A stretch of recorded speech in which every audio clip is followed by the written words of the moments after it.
Aujourd'hui, nous nous promenons en Bretagne et nous allons rencontrer Aurélie Langlais et nous allons discuter des mots, du mouvement, de la danse classique, du hip-hop et du yoga.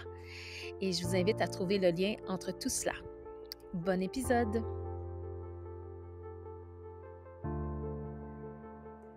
Bienvenue au podcast Au-delà du yoga. Je me présente Mireille Bourque, je suis professeure de yoga. Je suis aussi la créatrice de Biwana.com, une plateforme virtuelle de yoga et de méditation. Mon équipe et moi, nous avons pensé créer aussi un podcast où nous allons recevoir de semaine en semaine des entrepreneurs, des créateurs, des artistes qui vont nous partager leurs outils de bien-être avec lesquels on va discuter de différents modes de vie, on va parler de nutrition et de tout ce qui nous fait du bien. Donc, en d'autres mots, ce podcast est un podcast pour se faire du bien. Alors, bienvenue à Au-delà du yoga.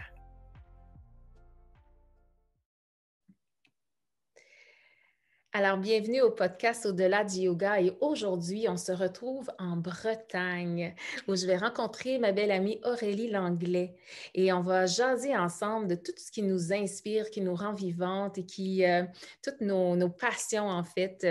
Vous allez voir qu'Aurélie, elle a un parcours très intéressant. Elle est professeure de lettres, elle est professeure de yoga. Elle fait de la danse, elle a fait de la danse classique, elle a fait du hip-hop, elle a fait de la danse pour les couples aussi. Enfin, je vais laisser Aurélie en parler plus longuement au lieu de m'enfarger dans mes mots. Alors, bonjour Aurélie, merci d'avoir accepté l'invitation. Bonjour Mireille, je suis tellement ravie d'être avec toi pour ce podcast. Merci de ton invitation, merci beaucoup. Ah, ça me fait plaisir. C'est le fun de pouvoir voyager à travers le virtuel, de savoir qu'en ce moment, on se retrouve en Bretagne et on va pouvoir goûter à ton pays, à sentir toute cette belle vibration de la Bretagne, puisqu'on ne peut pas voyager autrement en ce moment, on va voyager à travers toi. On passe outre-Atlantique aujourd'hui. Et voilà. Alors, Aurélie, c'est ça, j'ai commencé à décrire un petit peu tout ce que tu fais, toutes les expertises que tu as, mais je vais te laisser poursuivre un petit peu dans ce chemin-là parce que tout à l'heure, avant qu'on commence l'enregistrement, on a échangé, toi et moi, puis j'ai trouvé qu'il y avait beaucoup de choses super fascinantes et je pense que les gens vont trouver ça intéressant et inspirant de t'entendre sur ton parcours. Lançons-nous à l'aventure. Mon aventure corporelle a commencé à l'âge de 5 ans, totalement introvertie et timide. Maman s'est dit si je l'emmenais à la danse. Donc j'ai commencé la danse classique à l'âge de 5 ans et je l'ai arrêtée officiellement. Vous vous doutez bien qu'officieusement ça continue, mais officiellement à l'âge de 18-19 ans. Et j'ai parcouru la danse à travers des rencontres avec des enseignants qui vibraient avec moi. Danse contemporaine, danse hip-hop. Ce fut un grand changement dans ma vie corporelle également. Une autre façon d'envisager le corps au-delà de l'alignement et de la rotation externe des hanches de la danse classique et des pointes. Je me suis retrouvée dans une salle totalement différente où moi j'étais avec mon académique et tout le monde était habillé en hip-hop et écoutait de la musique hip-hop. Et il y avait quelque chose qui me faisait vibrer, où j'avais vraiment envie de danser sur cette musique. Très rapidement, ça s'est passé. Puis j'ai enseigné le hip-hop. J'ai découvert les danses aussi swing, solo et couple, donc Charleston, Lindy Hop, Boogie. Donc je l'ai enseigné en individuel et aussi pour les couples. C'était très intéressant pour moi de changer, de pouvoir enseigner aussi à des couples. Ce n'est pas la même chose d'enseigner à des couples. Et je m'amusais énormément à faire que le garçon prenait la place de la fille et vice-versa, parce qu'on apprend beaucoup en prenant la place de l'autre. Ah, quelle belle idée, vraiment. Tu as dû pouvoir t'amuser à voir la dynamique aussi dans les couples, de voir comment le fonctionnement. J'imagine que ça t'a inspiré aussi à comprendre un peu plus la relation aussi hein, Oui. à travers la danse. Oui, et puis de permettre à se rendre compte qu'on a de l'espace aussi. On n'est pas obligé de forcer dans le corps pour que la personne puisse, par exemple, faire un tour. Non, j'ai cette intention, j'avance avec mon corps, j'ouvre la main et elle tourne. Je n'ai pas besoin d'y mettre de la puissance et de la force, de la volonté pour que ça se passe. Tout se passe bien au-delà du corps, en fait. Et en fait, la douceur s'est installée et c'est devenu plus doux et essentiel. Et sur la musique, ça se passait plus librement parce que les garçons me disaient, mais je suis toujours à un moment donné en retard sur la musique. Mais oui, je dis parce que ton mental s'installe sur le tempo. c'est toi quand tu vas venir respirer avec la musique que ça va venir dans la douceur. Et cette communication était hyper intéressante de les voir échanger. Des couples officiels ou pas, hein, des rencontres de couples. Il pouvait y avoir aussi 2 femmes, 2 hommes. Donc, c'était très, très intéressant là-dessus. Oui. Et puis, eh bien, dans mon parcours, je suis une femme du mental aussi. D'ailleurs, j'ai beaucoup travaillé là-dessus. Je suis une universitaire. Je suis allée à l'université pour apprendre les lettres classiques. Donc, en France, c'est français, latin et grec ancien. J'ai appris également l'archéologie et l'histoire des arts. Et je suis devenue enseignante de lettres classiques. Et dans mon parcours en France, quand on est jeune prof, on va dans les zones d'éducation prioritaire, donc des zones difficiles de violence physique, verbale, émotionnelle. Et j'y suis allée avec grande envie. J'ai beaucoup, beaucoup appris sur la pédagogie, la difficulté. Et très rapidement, en fait, dès la première année, je suis devenue leur prof hip-hop, ce qui m'a permis d'emmener du corps au-delà du mental, comme un respect au-delà des mots. Il y avait quelque chose d'assez essentiel qui se passait entre eux et moi. Oui, j'ai une expertise, mais vous m'apprenez énormément. Et c'est en cela où je me suis rendu compte que j'adorais la pédagogie et pas le fait d'être prof ou quelque chose où je suis supérieure à quelqu'un, mais la pédagogie, en grec, ça veut dire accompagner la personne sur son chemin. Et c'est vraiment ça qui résonne en moi depuis le début, je crois, parce que je crois que le premier cours que j'ai donné, j'avais 12 ans, en cours de français, alors toujours introvertie et timide. Le prof apprend la proposition subordonnée relative. Dans cette classe, personne ne comprenait la proposition subordonnée relative, sauf moi. Je suis fan de grammaire, bon, voilà. Et il me dit, bah Aurélie, il va falloir que tu expliques. Ben, je dis, bah non, c'est pas moi. Il m'a dit, si, vas-y, j'y arrive pas. Et c'était mon premier cours et j'ai aimé ça. J'ai beaucoup aimé ça. Puis après, j'ai mis ça de côté. Mais en fait, j'aime la transmission. En fait, c'est comme si quand je voyais les yeux, le corps des gens, je savais où ça bloquait, où c'était prêt, où c'était pas prêt. Et de leur dire, il y a du temps. L'apprentissage, ça prend du temps. C'est comme, pour moi, la pédagogie, c'est pas quelque chose de linéaire. Il y a quelque chose comme de spiralaire. On prend du temps. C'est pour ça que, en tant que prof de latin, je suis la seule, par exemple, moi, je suis au collège. Donc, les élèves ont entre 11 et 15 ans. Et je les vois pendant 3 ans. Et j'adore ça parce que je les vois grandir, je les vois approfondir. Alors, grandir physiquement, hein, bien sûr, je suis toujours la plus petite à la fin de l'année. Mais, et je trouve ça tellement puissant de les voir comme ça. Et moi, ce que j'aime dans la pédagogie, c'est la responsabilité de chacun et de chacune et l'autonomie. Et j'aime leur donner des outils et leur dire, ça va venir. Et ils prennent les choses en main et à la fin, quand ils ont 14-15 ans, je fais presque plus court en fait. Je donne les notions et ils s'entraident entre eux. Et dans la vie de tous les jours, je pense que c'est ce que j'aime voir dans le monde que j'ai envie de construire avec eux. Ah, c'est magnifique, Aurélie. Puis c'est drôle parce que tout à l'heure, pour revenir sur ce que tu disais, quand tu es devenue leur prof de danse, de hip-hop, et aussi à leur enseigner les lettres, je me disais, est-ce que tu enseignes pendant que tu danses? Ah oui. Oui, parce que je trouve ça tellement intéressant parce que ma fille a été à l'école Waldorf, à Rudolf Steiner, et puis une des méthodes d'apprentissage, c'était justement soit par la musique, soit par la danse, par le rythme. Et puis, je trouve que souvent, c'est quelque chose qui n'est pas considéré dans l'école classique, si on peut dire.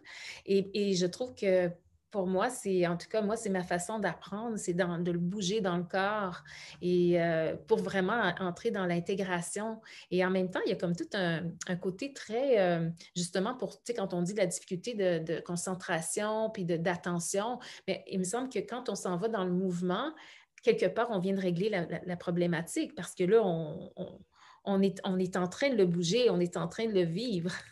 On est en train de faire circuler l'information. Ouais. Exactement. C'est pour ça que moi, mes élèves, dès que je peux, en fait, j'aime mettre en place des classes flexibles où ils peuvent bouger comme ils le sentent. Moi, je commence toujours par observer d'abord l'élève. On fait des tests, eux et moi. Je leur dis, hein, vous êtes mes cobayes pour le début. Je vous observe parce qu'en fait, ils sont doués de différentes intelligences selon ce que je vais leur apporter comme travail à faire. Et selon le moment de la journée et selon le moment de leur vie. Un adolescent de 12 ans, ce n'est pas la même chose qu'un adolescent de 15 ans, de 17, de 18. Donc, j'observe beaucoup.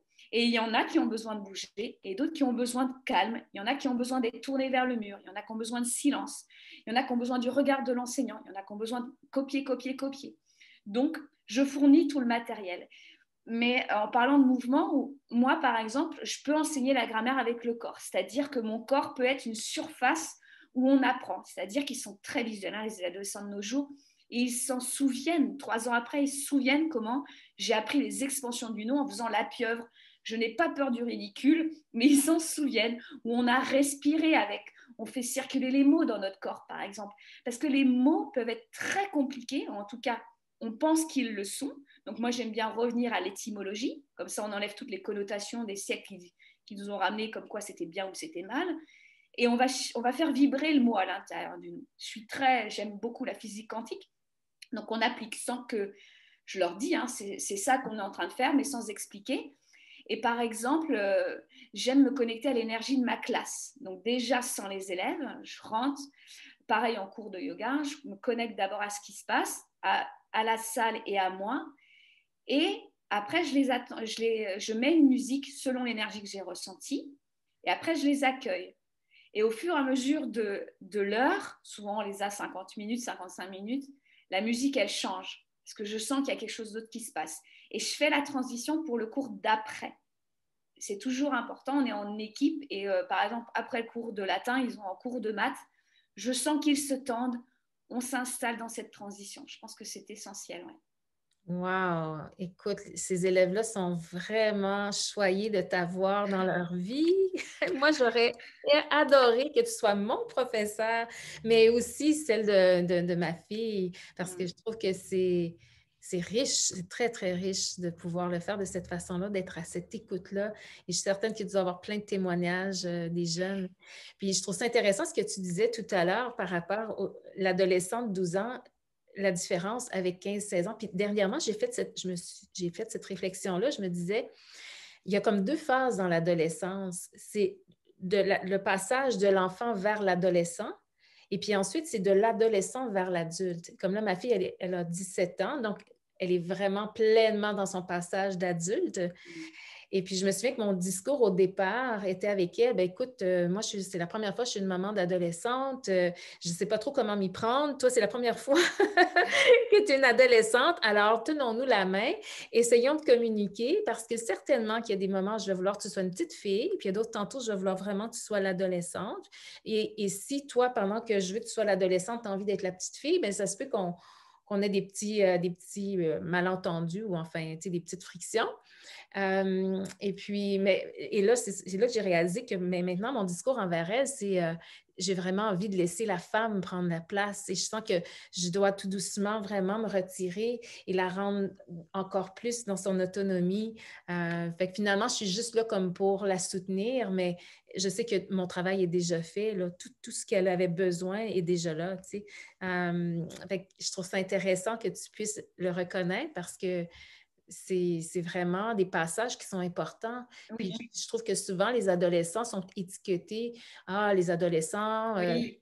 souvent, quand il y a des problèmes, on va dire que c'est des ados. Et je me souviens d'avoir, même moi-même, à un moment donné, je ne sais pas, il y avait quelque chose qui avait été comme des poubelles renversées, puis de la peinture. Puis j'ai dit, ah, ça doit être des ados. Puis après ça, elle me dit, mais voyons donc, pourquoi est-ce que j'ai eu la réflexion de tout de suite mettre ça sur le dos des adolescents?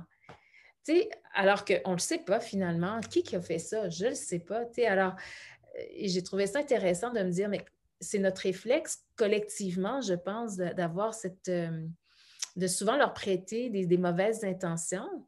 Mais en fait, c'est une période très charnière pour eux où, ben oui, ils vont se rebeller de l'autorité parce qu'ils ont besoin de trouver leur propre autorité, je crois.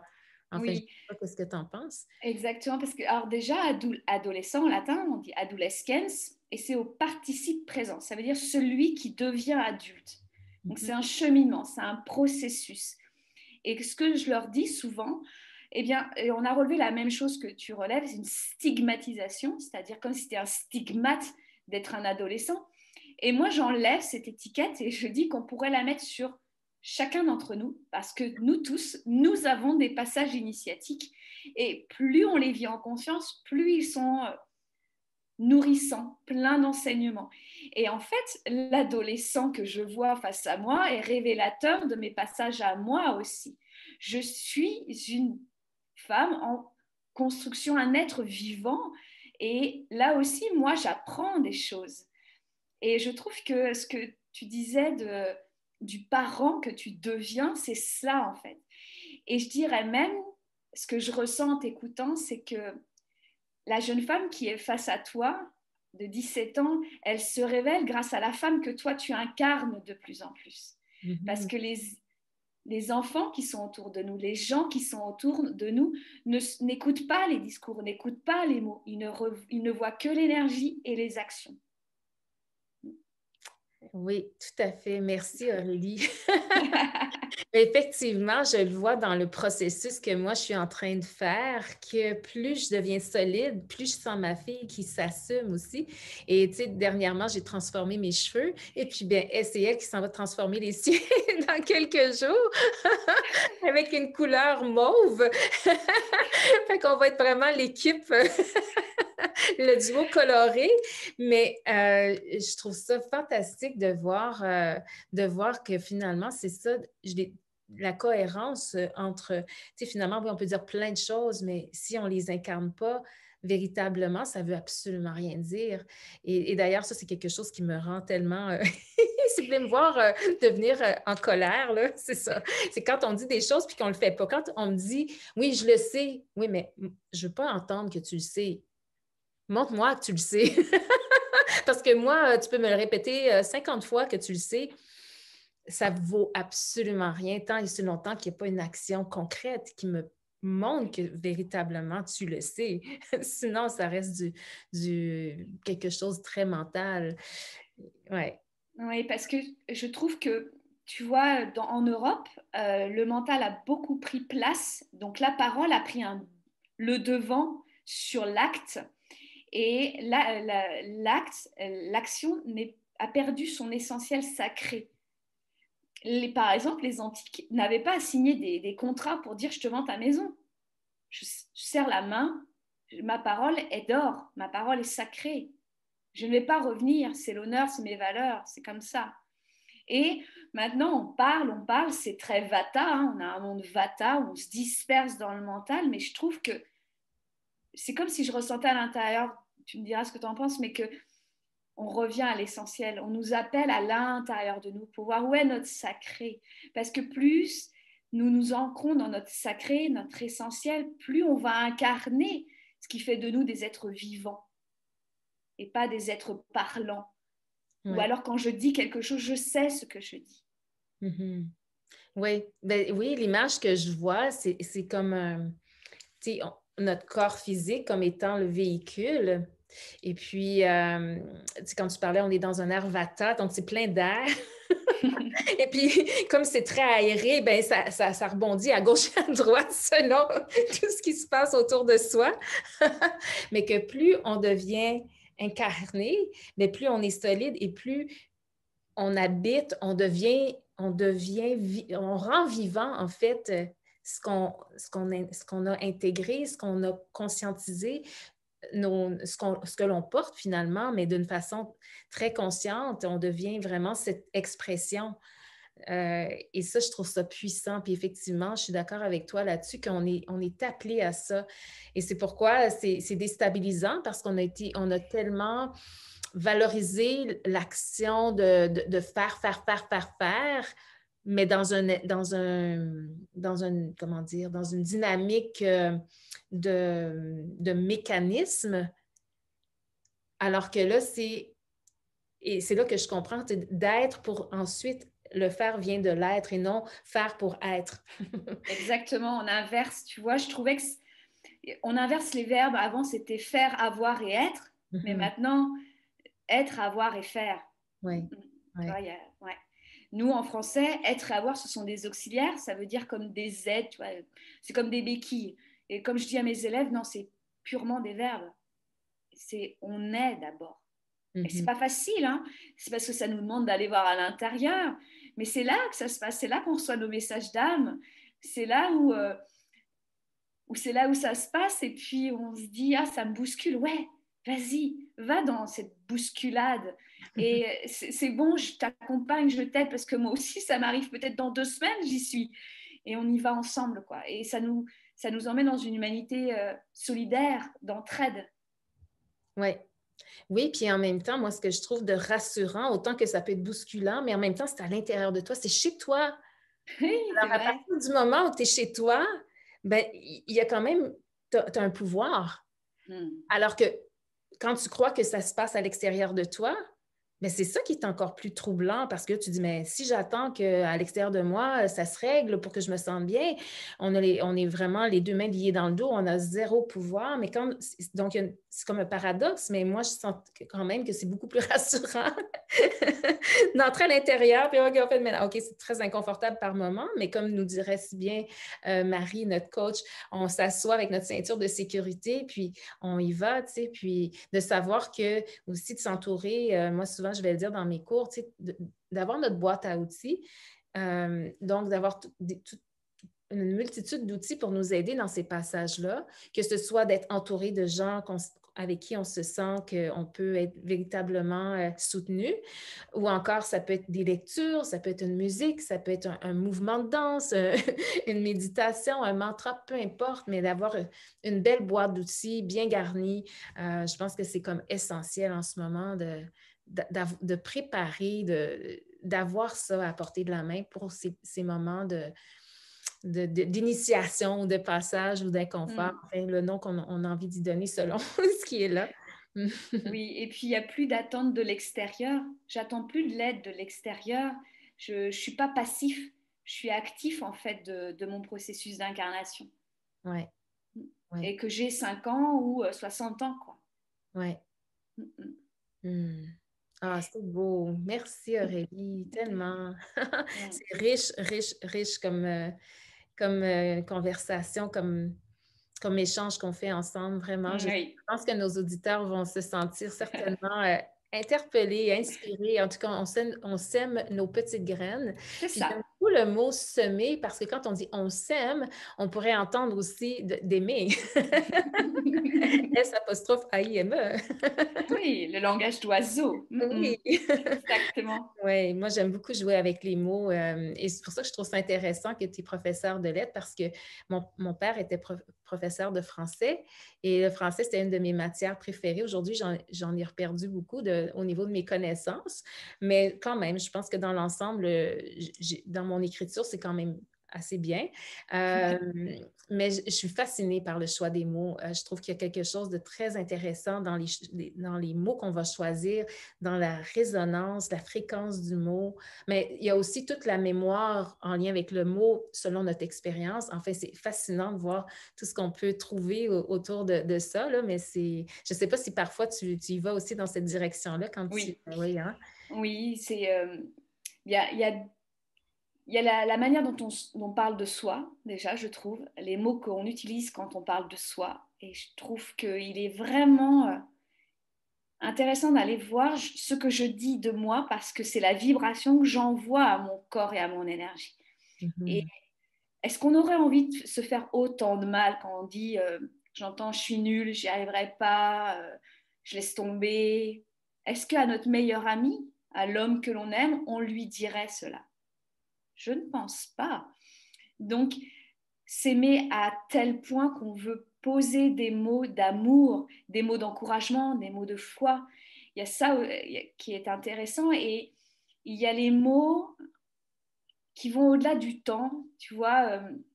Donc en ce moment, je me retrouve à canaliser des déesses, on pourra en reparler, mais je me retrouve à avoir des mots qui viennent, qui sont au-delà de la troisième dimension, qui viennent avec leur vibration à l'état pur, qui existait à cette époque.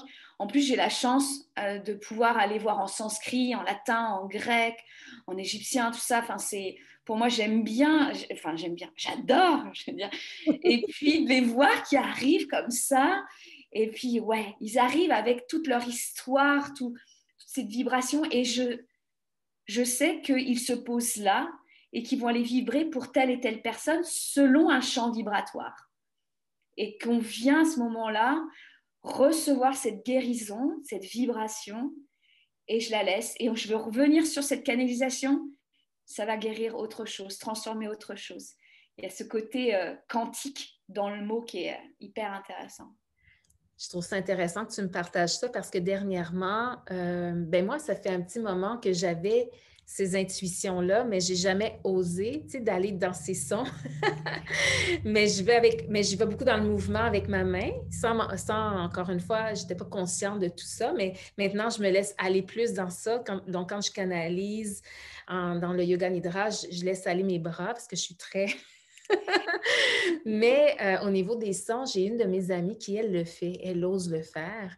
Et justement, le dimanche de Pâques, elle a fait un direct sur Facebook et comme par hasard, je suis tombée dessus. Alors, j'ai fait, tiens, je vais m'installer puis je vais le faire, je vais l'écouter. Et puis, et j'ai embarqué dans cette méditation-là. Et tout d'un coup, moi aussi, il y a des sons qui sont sortis et j'ai vraiment je me suis autorisée à le faire parce que et j'ai vécu quelque chose d'absolument ben, enfin, il n'y a pas de mots pour décrire ce qu'on vit dans ces espaces-là, mais je trouve ça fascinant parce qu'il y a tout cet éveil-là qui est en train de se faire et plus on relâche toutes les retenues, en tout cas, moi, je me souviens à quel point j'ai mis des filtres.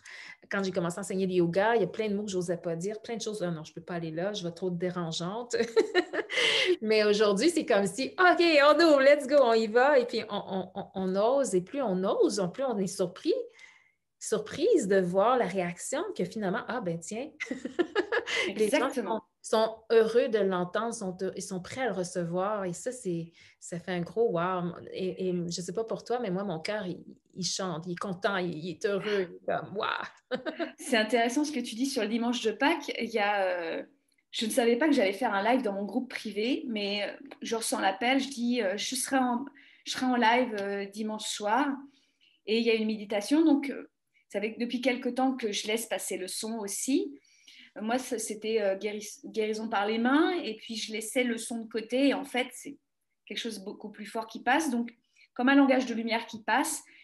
Et, euh, et j'ai pas eu peur parce que plus on incarne dans l'amour, vraiment dans l'alignement, que je sais ce qui vibre, c'est bon pour moi, c'est bon pour l'autre. Il n'y a pas de... J'ai vraiment une volonté d'intégrité, c'est-à-dire que je ne veux pas prendre le pouvoir sur l'autre, je ne veux pas aller sauver l'autre. Et donc, je m'aligne vraiment dans mon amour profond et je laisse passer ce qui doit se passer. Et oui, les retours ont été au-delà des mots. Et même pour moi, je ressens encore ces vibrations au creux des mains. Cette guérison, elle se passe à l'instant pour la personne et aucune prise de pouvoir. Il n'y a que de l'amour et c'est vraiment intéressant. Ouais. Ah, c'est beau. Ça me parle beaucoup ce que tu dis, Aurélie, parce que c'est comme, on dirait que quand comment dire, dans notre cheminement, on entend des choses.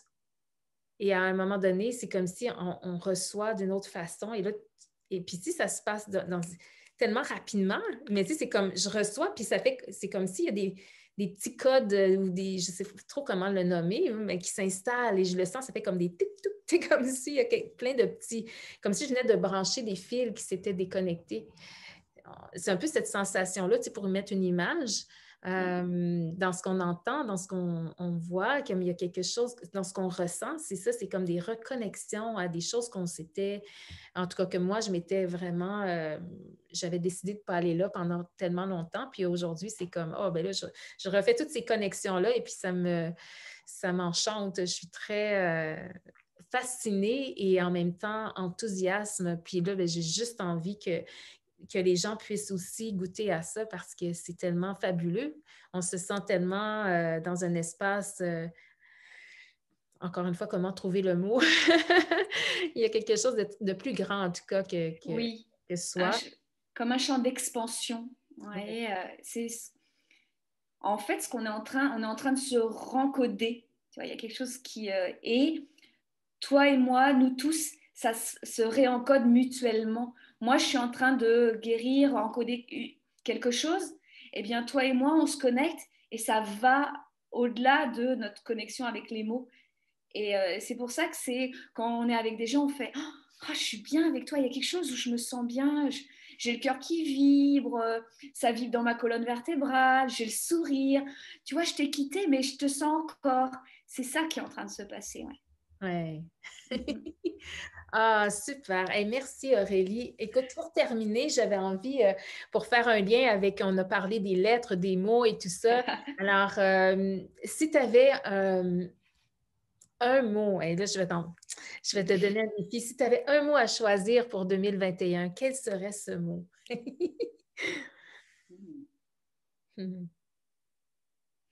Tu me demandes de choisir à moi, la reine du champ lexical. Écoute, si tu veux, tu peux choisir deux, trois. 2021, l'ère de l'humanité sacrée. Hmm. Donc j'ai deux mots. Oui, c'est beau. Hmm. Parce que quand je dis humanité, tu vois, c'est l'être humain et pas purement ésotérique, mais vraiment l'incarnation humaine qui retrouve son sacré, qui se relie ensemble, à Ouais, soi et à l'autre. ouais, tellement. Effectivement, c'est ça. C'est comme si je sens qu'en ce moment, avec ce qu'on est en train de traverser globalement, c'est cette invitation, c'est d'être capable de lire les symboles Mm. de ce que la vie nous propose. Parce que souvent, on se cogne le nez sur Ah, je peux pas, tu sais, je suis confinée chez moi avec mais le symbole de cet espace-là, qu'est-ce que ça veut dire véritablement? Tu sais, donc, je crois que, en fait, ce n'est que ça, la vie, c'est que des symboles. Quand on arrive vraiment à rentrer dans cet espace de symboles, ben, ça change complètement notre perspective. Ah oui, chez les Grecs, le symbole, le symbolon, c'était un vase que l'on cassait en deux quand le garçon partait en guerre. Il partait, puis on ne savait pas quand est-ce qu'il allait revenir. Et il avait toujours cette partie du vase sacré. Quand il revenait à la maison pour nous prouver que c'était lui, parce qu'il avait vieilli, on recollait en fait chacune des deux parties du vase. Et tout se réalignait. Et on savait que c'était lui, on savait que c'était nous. Wow! Quelle belle histoire! Wow! Merci Aurélie. C'était riche. Ah, écoute, Aurélie, ce que je vais faire, je suis certaine qu'il y a des gens qui vont être intéressés peut-être à te connaître davantage, à connecter avec toi. Alors, tu as un groupe privé sur Facebook qui s'appelle l'École des déesses. Alors, je vais mettre le lien, si tu veux bien, Bien sûr. oui, donc dans les commentaires. Et donc, les gens pourront à ce moment-là te rejoindre et pouvoir connecter avec toi en virtuel et faire un petit bout encore en Bretagne. Merci, ça a été un grand plaisir de te recevoir aujourd'hui, Aurélie. Merci. Merci à toi et merci à tous et à toutes de nous avoir écoutés. Merci. Alors, merci à nos auditeurs et auditrices et on se retrouve la semaine prochaine pour un autre épisode.